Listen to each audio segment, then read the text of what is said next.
Praise the Lord.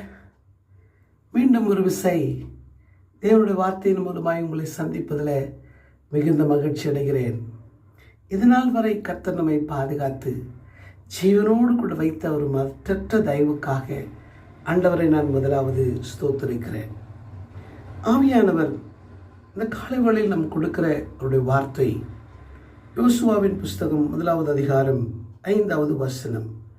நீ உயிரோடு இருக்கும் நாளெல்லாம் ஒருவனும் உனக்கு முன்பாக எதிர்த்து நிற்பதில்லை. நான் மோசேயோடு கூட இருந்தது போல உன்னோடும் இருப்பேன். நான் உன்னை விட்டு விலகுவதும் இல்லை, உன்னை கைவிடுவதும் இல்லை. இந்த காலை வேளையில் கர்த்தர் இந்த வார்த்தையை நமக்கு வாக்குத்தத்தமாய் கொடுக்கிறார். வரும் காலங்களில் தேவன் நம்மோடு கூட இருந்து தேவன் நம்முடைய வாழ்க்கையில் நன்மைகளையும் ஆசீர்வாதங்களையும் கொடுக்கிற வகையில் இந்த வார்த்தையின் மூலமாய் நம்மோடு கூட பேச விரும்புகிறார். என்னை கேட்டுக்கொண்டிருக்கிற அருமையான தேவனுடைய பிள்ளைகளை, அவனுடைய வார்த்தை சொல்லுகிறது, இஸ்ரவேல் ஜனத்தை மோசேக்கு பின்பு யோசுவா வழிநடத்தி கானானை அவர்களுக்கு பங்கிட்டு கொடுக்க வேண்டும். இந்த செயலை செய்வதற்கு முன்பதாக மோசேயினுடைய மறைவுக்கு பின்பு ஒருவேளை அவனுடைய உள்ளத்தை அறிந்து ஆண்டவர் அவனோடு கூட பேசுகிறார். திகையாதே, கலங்காதே யோசுவா, நான் மோசேயோடு கூட இருந்தது போல உன்னோடு கூட இருப்பேன். வேதத்தை நாம் பார்க்கும் பொழுது யோசுவா மோசேயினுடைய துணையாளராய் உதவியாளராய் இருந்தார் என்று பார்க்கிறோம். அப்படியானால் அவருடைய வாழ்க்கையில் மோசேயினுடைய இந்த 80வது வயதிலிருந்து அவர் மரிக்கிற அந்த 120வது வரை அவரோடு கூட இருந்திருப்பார். ஆனால் கர்த்தர் மோசேயை கொண்டு எப்படிப்பட்ட அற்புதமான காரியங்களை செய்தார், இஸ்ரவேல் மக்களை எப்படி பார்வோனுடைய கரத்திலிருந்து மீட்டெடுத்து கொண்டு வந்தார், செங்கடலை பிளந்து அவர்களை வழிநடத்தினார், வானத்திலிருந்து மன்னாவை கொடுத்து தேவனுடைய சமூகத்தில் காத்திருந்து பெற்று வழி நடத்தினார், கண்மலையை பிளந்து தாகத்தை தீர்த்தார், கசப்பான மாறாவின் தண்ணீரை மதுரமாய் மாற்றி கொடுத்தார். இவைகளெல்லாம் மோசே அறிந்திருந்தான். மோசே செய்ததை யோசுவா அறிந்திருந்தான். ஆனால் ஆண்டவர் யோசுவாவிடத்தில் பேசும்பொழுது சொல்லுகிறார், நான் மோசேயோடு கூட இருந்தது போல. ஒருவேளை முதல் 80 ஆண்டுகள் மோசேயோடு கூட தேவன் எப்படி இருந்தார் என்ற செய்தியை தான் இன்னைக்கு நாம் சற்று ஆராய்ந்து ஆசீர்வாதத்தை பெற்றுக்கொள்ள தேவன் நம்மை வழிநடத்துகிறார். மோசேயோடு கூட இருந்தது போல மோசேயினுடைய வாழ்க்கையை நாம் சற்று பின்னோக்கி பார்க்கும் பொழுது, பிரியமானவர்களே, யாத்திரையாகவும் 1வது அதிகாரத்தை நாம் வாசிக்கும் பொழுது அங்கே கடைசி வசனத்தில் எகிப்தின் ராஜா ஒரு கட்டளை இடுகிறார். இந்த தேசத்தில் பிறக்கிற இனி ஆண் குழந்தைகள் எல்லாம், குறிப்பாய் இஸ்ரவேல் மக்களுடைய ஆண் குழந்தைகள் எல்லாம் நதியிலே போட்டுப்பட விட வேண்டும், அது மறிக்கிறதுக்கு ஒப்பு கொடுக்க வேண்டும் என்கிற கட்டளை எகிப்தின் அரண்மனையில் பிறப்பிக்கப்பட்டது. இந்த பிறப்பிக்கப்பட்ட இந்த காலத்திலே தான் பிரியமானவர்களே, மோசேயானவன் அவனுடைய தாய் தகப்பன் அம்ராம் மற்றும் யோகபேத்துக்கு அவன் 3வது மகனாய் பிறக்கிறார். முதல் மீரியாம் மற்றும் ஆரோன், 3வதாக அவனுடைய குடும்பத்தில் மோசே பிறக்கிறார். வேதம் சொல்லுகிறது, மோசேயானவன் அழகுள்ள பிள்ளை என்று கண்டு அந்த பெற்றோர் அவனை 3 மாதம் ஒளித்து வைத்தார்கள். அதற்கு பின்பு ஒளித்து வைக்க கூடாமல் நாணல் பெட்டியை உருவாக்கி அதை நதியிலே போட்டு விடுகிறார்கள். நன்றாய் கவனியுங்கள், இந்த பிள்ளை அழகுள்ளதாய் இருந்ததனுடைய காரணம் என்ன என்று நான் சொல்ல ஆசைப்படுகிறேன். தேவன் மோசேயினுடைய வாழ்க்கையில் 3 காலங்களாய் நாம் பிரிக்கலாம். முதல் 40 ஆண்டுகள், அடுத்த 40 ஆண்டுகள், கடைசி 40 ஆண்டுகள். முதல் 40 ஆண்டுகளுக்கு நான் இப்படி சொல்ல ஆசைப்படுகிறேன், தேவன் மோசேயை வளர்க்கிறவராய் அவனோடு கூட இருந்தார். ஹல்லேலூயா. எப்படி அவர் வளர்க்கிறவராய் இருந்தார்? அவன் பிறந்த காலத்தில் பிறக்கிற ஆண் பிள்ளைகள் எல்லாம் தண்ணீரிலே போடப்பட வேண்டும் என்கிற கட்டளை இருந்த காலத்தில் அவனை அழகுள்ள பிள்ளையாய் முதலாவது தேவன் படைத்தார். என்னை கேட்டுக்கொண்டிருக்கிற அருமையான தேவனுடைய பிள்ளைகளை, இந்த வார்த்தையின் மூலமாய் ஆவியானவர் நமக்கு சொல்ல விரும்புகிற ஒரு காரியம், உங்களையும் என்னையும் தேவன் மோசேயை எப்படி அழகுள்ள பிள்ளையாய் படைத்தாரோ அப்படியே அவர் நம்மை படைத்திருக்கிறார். ஒருவேளை நம்முடைய வெளித்தோற்றத்தை நாம் பார்த்து ஸ்தோத்திரம், நான் அழகா இல்லை, நான் கருப்பா இருக்கிறேன், நான் குட்டையா இருக்கிறேன், நான் வசதி இல்லாத இடத்துல பிறந்திருக்கிறேன், இப்படிப்பட்ட வெளித்தோற்றங்கள் அல்ல தேவன் மோசேயை அழகுள்ள ஒரு மனிதனாய் படைத்தார். எப்படி அழகுள்ள மனிதனாய் படைத்தார் என்று நான் தொடர்ந்து சொல்லுகிறேன். ஆனால் முதலாவது நம்முடைய ஆண்டவர் இந்த உலகத்தில் என்னை அழகுள்ள பிள்ளையாய் படைத்திருக்கிறார். என்னை படைத்ததிலே ஒரு நோக்கம் இருக்கிறது. அப்படி படைத்த ஆண்டவர் எனக்கு வருகிற ஆபத்திலிருந்தும் என்னை விடுவிக்க வல்லவராய் இருக்கிறார். மோசேயை தேவன் எப்படி விடுவித்தார் பாருங்க. இனி அந்த குழந்தையை நான் பார்க்க முடியாது, அவ்வளவுதான் அந்த குழந்தை என்று சொல்லிதான் அந்த பெற்றோர் அந்த நதியில போடப்பட்டிருப்பாங்க. ஸ்தோத்திரம், ஹல்லேலூயா. எந்த இடத்துல மரணம் உண்டாக்கப்பட்ட சாசனம் எழுதப்பட்டு அறிவிக்கப்பட்டதோ அந்த இடத்துல இருந்த ராஜகுமாரத்தி, ஹல்லேலூயா, அந்த சமயத்துல நன்றாய் கவனிங்கள், சரியாய் மோசே விடப்பட்ட சமயத்தில் அவள் அந்த இடத்திற்கு வருகிறாள். அந்த நாணல் பெட்டியை பார்த்த உடனே அதை திறக்க சொல்லி அதில் இருக்கிற குழந்தையின் மீது இரக்கம் அவளுக்கு ஏன் வந்தது? இவைகள் எல்லாம் தேவன் மோசேயை வளர்ப்பதற்கு பயன்படுத்தின பாத்திரங்கள். ஹல்லேலூயா, ஸ்தோத்திரம். பிரியமானவருடைய பிள்ளைகளை, மரணம் உண்டாக்கப்பட்ட அந்த இடத்துல மோசே கொண்டு போய் வளர்க்கப்பட்டான். ஆம் பிரியமானவர்களே, நம்முடைய வாழ்க்கையில் இந்த உலகத்தில் பிறந்த நாள் முதற்கொண்டு இந்த நாள் வரை சத்துரு இப்படி மோசேக்கு விரோதமாய் கட்டளை பிறந்தது போல, அந்த நாட்களில் பிறந்த குழந்தைகளுக்கு விரோதமாய் கட்டளை பிறந்தது போல, ஸ்தோத்திரம், நமக்கும் விரோதமாய் அநேக தீமையான காரியங்களை, அநேக வியாதிகளை, விபத்துகளை, பிரச்சனைகளை அவன் கொண்டு வருகிறவனாய் இருந்திருக்கிறான். ஆனால் கர்த்தர்கள் எல்லாவற்றினும் நம்மை பாதுகாத்து இந்த நேரம் வரைக்கும் ஜீவனோடு கூட நம்ம வைத்திருக்கிறார் என்பதை நம்ம மறந்து போக வேண்டாம். ஹல்லேலூயா. பிரியமானவர்களே, தேவன் மோசேயை வளர்க்கிறவராய் இருந்தார். அழகுள்ள பிள்ளையாய் படைத்தார். மரணம் உண்டாக்கப்பட வேண்டும் என்று கட்டளை பிறந்த அதே இடத்துல மோசே வளர்க்கப்பட்டான். ஆமேன். அது மாத்திரமல்ல, அப்போஸ்தலரில் நாம் வாசிக்கிறோம், மோசேயானவன் எகிப்தின் சகல ஞானத்திலும் வளர்க்கப்பட்டான். கர்த்தர் அவனுக்கு ஞானத்தை கொடுத்து வளர்த்தார். அந்த ஞானத்தில் அழகான ஒரு காரியத்தை நான் பார்க்கிறேன் பிரியமானவர்களே.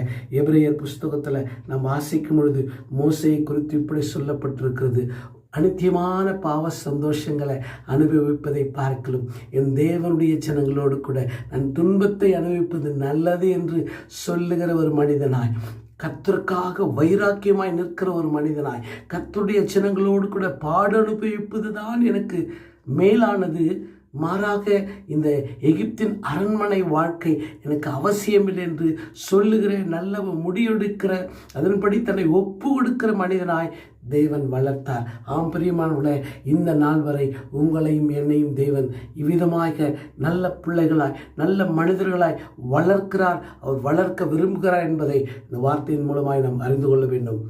அதற்கு ஆண்டவர் தேவன் மோசேயை அடுத்த 40 ஆண்டுகள் வழிநடத்தி அவனை வாழ வைத்தார்.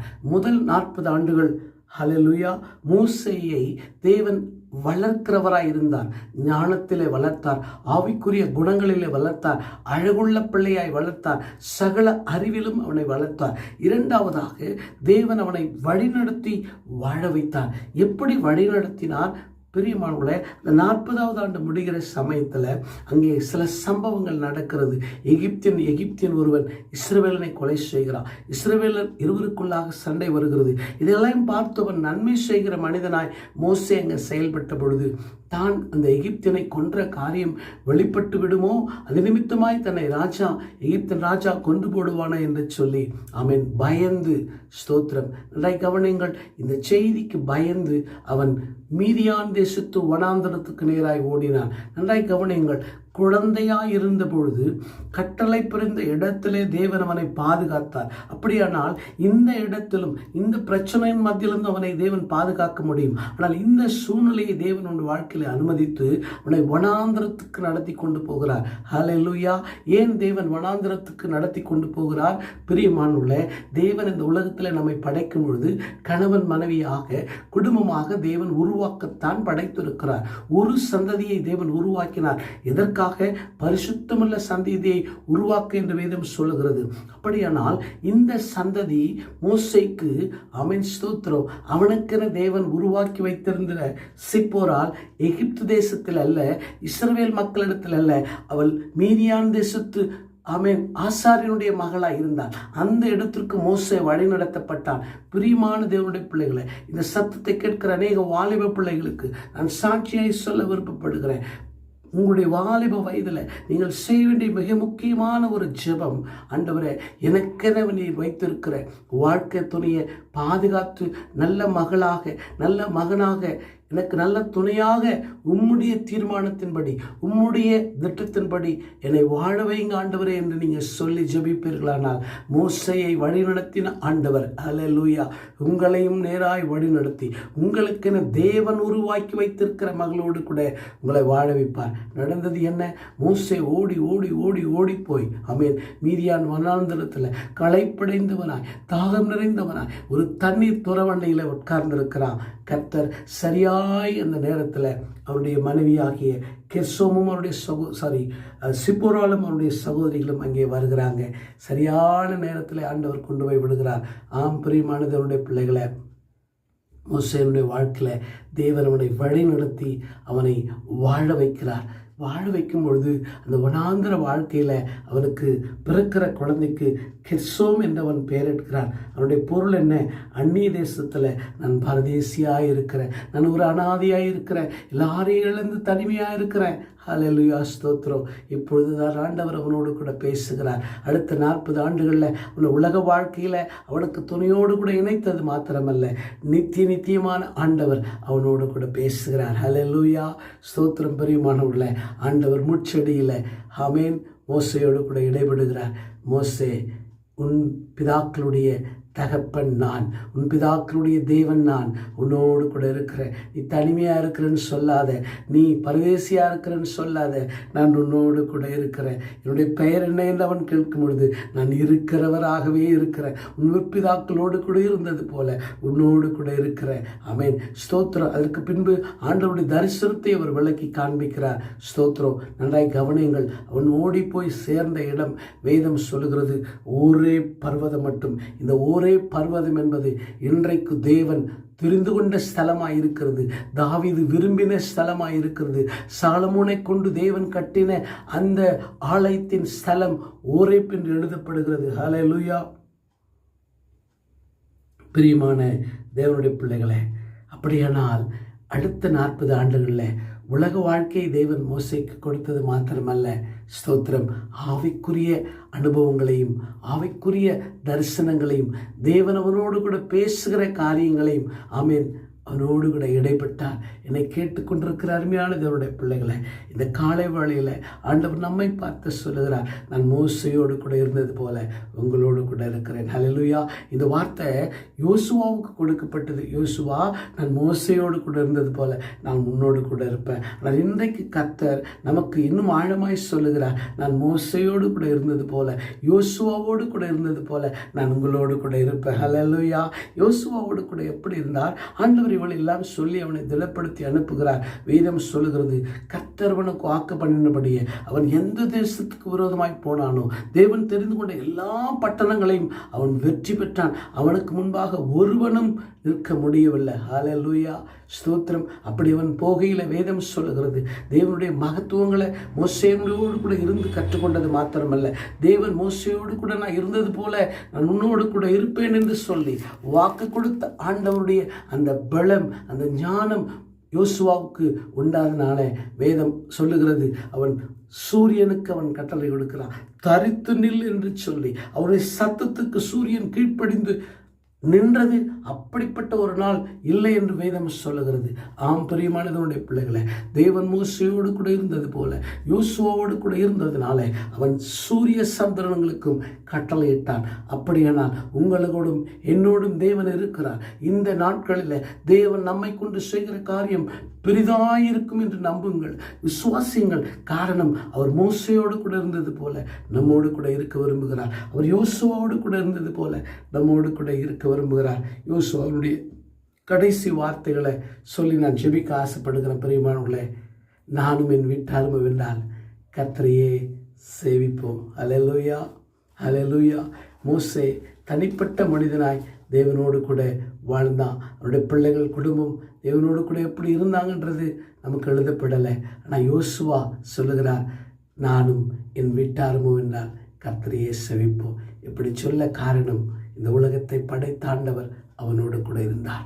அதே ஆண்டவர் இந்த காலை வேளையில் நான் உங்களோடு கூட இருப்பேன், நான் மோசையோடு கூட இருந்தது போல உங்களோடு கூட இருப்பேன்னு சொல்லுகிறார். அப்படியே நான் நம்முடைய வாழ்க்கையை தேவன் ஆசீர்வாதமாய் மாற்றி நம்மை மேன்மைப்படுத்தி நம்மை கொண்டு அவருடைய வல்லமையான காரியங்களை இந்த உலகத்தில் மோசையை கொண்டு செய்தது போல, யோசுவாவை கொண்டு செய்தது போல நம்மையும் அவர் பயன்படுத்த விரும்புகிறார் என்ற சத்தியமான செய்தியை கர்த்தர் இந்த காலை வழியில் நம்மோடு கூட பேசுகிறார். விசுவாசியுங்கள், நான் இந்த உலகத்தில் அழகாய் படைக்கப்பட்டிருக்கிறேன். எனக்கு விரோதமாய் வருகிற எத்தனை பெரிய பொல்லாங்குக்கும் என் தேவன் என்னோடு கூட இருந்து என்னை தப்புவிப்பார், என்னை வாழ வைப்பார், என்னை மகிமைப்படுத்துவார் என்று வாயினாலே அறிக்கை செய்யுங்கள். உங்கள் அறிக்கை உங்களுக்கு ஆசீர்வாதத்தை கொண்டு வரும். ஹல்லேலூயா. கர்த்தாவே, இந்த காலை வேளையில் நீ பேசுகிற இந்த வார்த்தைகளுக்காய் நன்றி அப்பா. மோசையோடு கூட இருந்தது போல நீர் எங்களோடு கூட இரும். வருகிற காலங்களில் அப்பா, நாங்கள் உம்மால் பாதுகாக்கப்படவும் உம்மால் ஆசீர்வாதமாய் இந்த உலகத்தில் வாழவும் உம்முடைய நாம மகிமைக்காக நீர் எங்களை பயன்படுத்தவும் உம்முடைய அன்புள்ள கரங்களில் எங்களை ஒப்பு கொடுக்கிறோம். ஆசீர்வாதையும் வழி நடத்தும். உம்முடைய வார்த்தை எங்களுக்கு போதுமானதாக இருக்கட்டும்.